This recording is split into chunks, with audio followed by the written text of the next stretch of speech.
తాజా అప్డేట్స్ మా ప్రతినిధి పవన్ లైవ్ లో అందిస్తారు. పవన్.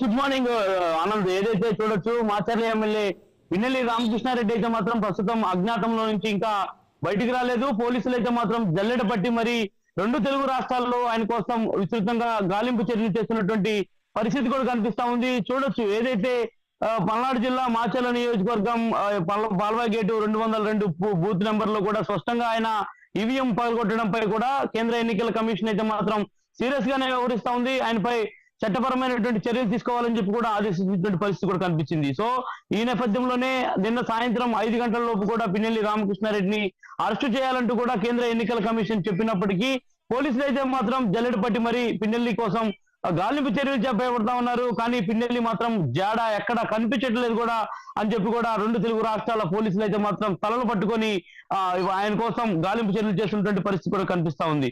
కాబట్టి ప్రస్తుతం మనం చూసుకోవాల్సినటువంటి ప్రధానమైనటువంటి అంశం పిన్నెల్లి రామకృష్ణారెడ్డి ఏదైతే ఈ నెల 16వ తేదీన మాచర్ల పట్టణంలో ఉన్నటువంటి పిన్నెల్లి రామకృష్ణారెడ్డిలో ఇంట్లో హౌస్ అరెస్ట్ అయ్యారు. హౌస్ అరెస్ట్ అయ్యి ఇక్కడే ఉంటానంటూ కూడా చెప్పినటువంటి నేపథ్యంలో ఆయన ఆ రోజు సాయంత్రం అర్ధరాత్రి సమయంలో కూడా గన్మ్యాన్ వదిలిపెట్టి ఒక గన్మ్యాన్ తో మాత్రమే హైదరాబాద్ కి వెళ్ళినట్టుగా కూడా పోలీసులు అయితే మాత్రం నిర్ధారించిన అనంతరం కూడా 17వ తేదీ సాయంత్రం 4 గంటల ప్రాంతంలో పిన్నెల్లి రామకృష్ణారెడ్డి అయితే మాత్రం ఓ మీడియా ఛానల్లో మాట్లాడారు. తను ఎక్కడికి పారిపోలేదు, తను భయపడాల్సినటువంటి అవసరం అయితే లేదు, తను ఖచ్చితంగా హైదరాబాద్ లోనే ఉన్నాను, 2 గంటల్లో అవసరమైతే మాచర్లు వస్తాను, నా మీద ఎలాంటి కేసులు లేవు, తప్పుడు ఆరోపణలు నా పైన చేయొద్దు అని చెప్పి కూడా ఒక మీడియా ఛానల్ వేదిక కూడా పిన్నెల్లి రామకృష్ణారెడ్డి మాట్లాడినటువంటి పరిస్థితి కూడా కనిపించింది. కానీ అదే రోజు అనంతరం కూడా పరిణామాలు పూర్తి స్థాయిలో కూడా మారిపోయాయి. అదే రోజు సాయంత్రం 8:40 ప్రాంతంలో కూడా సీసీ ఫుటేజ్లు అయితే మాత్రం కేంద్ర ఎన్నికల కమిషన్ అయితే మాత్రం విడుదల చేసినటువంటి నేపథ్యంలోనే ఇక ఆయన పూర్తి స్థాయిలో కూడా అజ్ఞాతంలోకి వెళ్ళిపోయారు. ఇక తనపై కేసు నమోదవుతుంది అనేటువంటి ఒక సంకేతాలతో ముందుగానే ఆయన హైదరాబాద్ నుంచి మకాం మార్చే విధంగా కూడా ప్రయత్నాలు చేసినట్టు కూడా కనిపించింది. ఏదైతే మహబూబ్ నగర్ జిల్లా రంగారెడ్డి కావచ్చు, రంగారెడ్డి జిల్లాకు సంబంధించినటువంటి ప్రాంతాల్లో ఆయన వెళ్తున్నారు అన్న సమాచారంతో కూడా చూడొచ్చు మనం స్పష్టంగా. నిన్న ఏదైతే తెలంగాణ టాస్క్ ఫోర్స్ సంబంధించినటువంటి పోలీసులు ఆయన కారుని వెంబడించుతున్నటువంటి ఆ దృశ్యాలు కూడా ప్రస్తుతం మనకి స్పష్టంగా కనిపిస్తా ఉన్నాయి. ఆయన కారు వెళ్తున్నటువంటి నేపథ్యంలో కూడా వెనక పోలీసులు వెంటబడినప్పటికీ కొద్ది దూరంలోకి వెళ్ళగానే పిన్నెల్లి రామకృష్ణారెడ్డి సంబంధించినటువంటి వాహనాన్ని ఎట్టకెళ్ళకైతే మాత్రం పోలీసులు ఆపారు. ఆ పిన్నెల్లి రామకృష్ణారెడ్డి అయితే మాత్రం ఆ వాహనంలో లేకుండా కేవలం అతని గన్మ్యాను అదేవిధంగా ఆయన సంబంధించినటువంటి డ్రైవర్ మాత్రమే ఆ వాహనంలో ఉన్నారని చెప్పి కూడా చెప్తున్నటువంటి పరిస్థితి కూడా కనిపించింది. అంటే చూడొచ్చు ఇక్కడ పిన్నెల్లి రామకృష్ణారెడ్డి ముందస్తుగానే ఒక పకడ్బందీగా ఒక పథకం రూపొందించుకున్నట్టుగా కూడా తెలుస్తా ఉంది. ఎందుకంటే పోలీసుల వలయం నుంచి తప్పించుకోవాలి అనేటువంటి ఒక దిశానిర్దేశంతో కూడా ముందస్తుగానే ఆయన అజ్ఞాతంలోకి వెళ్లే విధంగా అన్ని రకాలుగా కూడా ప్లాన్ చేసుకున్నట్టుగా కూడా తెలుస్తా ఉంది. కాబట్టి ఆయన నిన్న ఆ కారులో లేరు, కేవలం గన్మ్యాను అదేవిధంగా డ్రైవర్ మాత్రమే ఉన్నారు.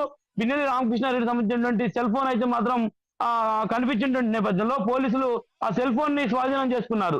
సెల్ ఫోన్ ని స్వాధీనం చేసుకొని ఆ సెల్ ఫోన్ లో పూర్తి స్థాయిలో కూడా కీలకమైనటువంటి డేటాను కూడా సేకరించేటువంటి పనిలో పడ్డారు. ముందస్తుగానే పిన్నెల్లి రామకృష్ణారెడ్డి అక్కడ పూర్తి స్థాయిలో అక్కడ ఉన్నటువంటి తెలంగాణ సంబంధించినటువంటి నేతలతో కూడా క్రియాశీలకంగా కొంత సత్సంబంధాలు పెట్టుకున్నారు. వారికి సంబంధించినటువంటి కంపెనీల్లో ఎక్కడో తలదాచుకున్నారు అన్న కోణంలో కూడా పోలీసులు భావించి అర్ధరాత్రి సమయంలో కూడా ఆయా సంబంధించినటువంటి పత్తి మిల్లు కావచ్చు, అదేవిధంగా 2-3 రకాల సంబంధించినటువంటి కంపెనీల్లో ఉన్నారు అన్న కోణంలో కూడా పోలీసులు జల్లెడ పట్టి పూర్తి స్థాయిలో కూడా విచారణ అయితే మాత్రం చేశారు. కానీ పిన్నెల్లి రామకృష్ణారెడ్డి ఆయా ప్రాంతాల్లో లేడు అనేటువంటి సమాచారాన్ని మాత్రం రాత్రి చెప్పినటువంటి పరిస్థితి కూడా కనిపించింది. కాబట్టి ఇక్కడ పిన్నెల్లి రామకృష్ణారెడ్డి సంబంధించినటువంటి అంశంపై ఇటు పోలీసు వ్యవస్థ అయితే మాత్రం పూర్తి స్థాయిలో సీరియస్ గానే వ్యవహరిస్తా ఉంది.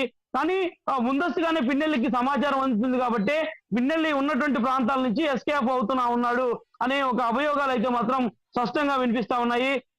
ఏదైతే పోలీస్ డిపార్ట్మెంట్ లో ఉన్నటువంటి అధికారులు కానీ కింది స్థాయి సిబ్బంది కానీ పిన్నెల్లికి సమాచారం అందిస్తా ఉన్నారు.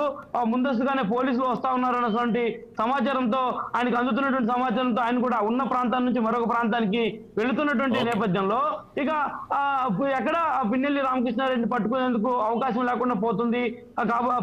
కాబట్టే పోలీసులు ఈ విషయంలో పూర్తి స్థాయిలో కూడా పిన్నెల్లికి కొమ్ము కాస్తా ఉన్నారు. మరో పక్క తెలంగాణకు సంబంధించినటువంటి ఏదైతే గతంలో ఆయన కాంగ్రెస్ పార్టీ సంబంధాలు కావచ్చు. Thank you Pawan.